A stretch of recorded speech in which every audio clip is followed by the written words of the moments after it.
Hello there, it's me, Sari, here again, and today I'm back with the video number 8 in my fun card fold series.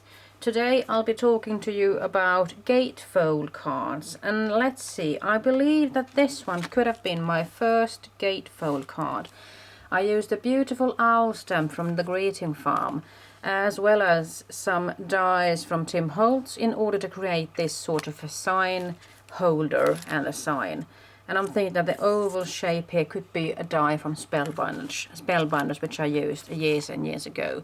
And here is the inlay of the card, and it's looking like this. And a good thing about gatefold cards is that they can stand on their own. And I think that this might have been my second one. I did see something similar somewhere, and I wanted to copy that or mimic that, so I did that. And I used some square shapes as well as a square scallop die in order to create this funky looking frame. And I was still in my Halloween days then, so this is quite an old card. My tip for you would be to actually die cut this out of a little bit more sturdy paper in order to make it last longer.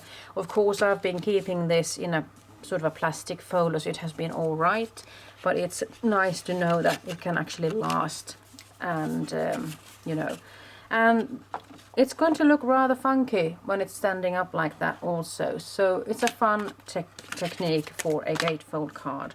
Let's see, I believe this one came then after that, and that was when I was so interested in those stamps from the greeting farm, and I sure do think that they make lovely stamps.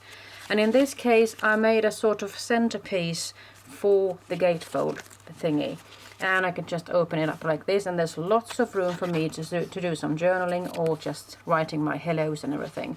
So this could actually be a really nice card.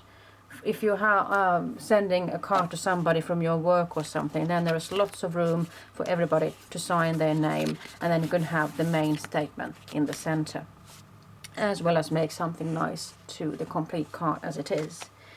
Let's see, I think that this one came after that, and with this card I spent quite a few hours making actually, because I did some stamping here and there and glittering and just deciding on what to do with it. It may not look like a gatefold card, but the folding is. I have just put on a complete panel in order to make it look like a regular card, but it is a gatefold card. And the stamp there comes from the greeting farm. It's called Thursday, and it's part of the Creepy Crew, I believe that is. Then I have another one here, another gatefold card with a sort of a centerpiece. This one is getting sort of distorted and warped now, since it has been in my plastic file so long. And here again I have tried making that sort of a fancy gatefold card, and you can decide on which way you want that closing mechanism to be. In this case I have used some dies from Sizzix. And here is the final one, I think, and this is something that I made last year for Christmas, sent with lots of love at Christmas, and this is a stamp that I designed for Builder Stamps, as well as this one, wishing you a magical Christmas. So in order for you to make a magical, let's say an easel card, it's really easy. No, sorry, not easel card, gatefold card.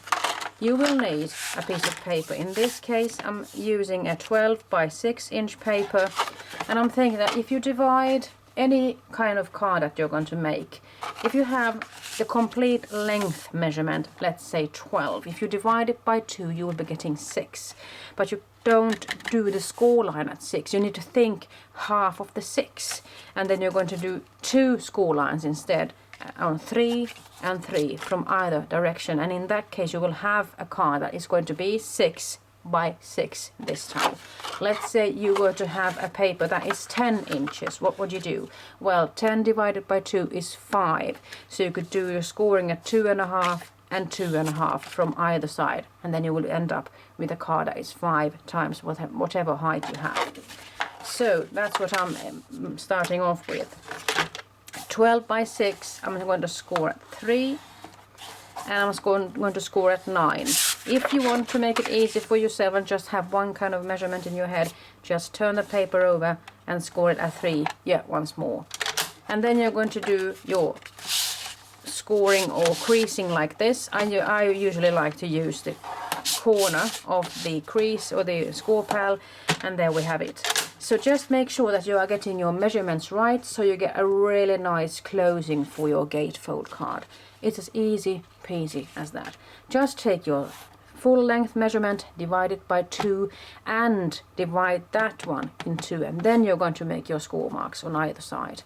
I wish you luck. Bye bye.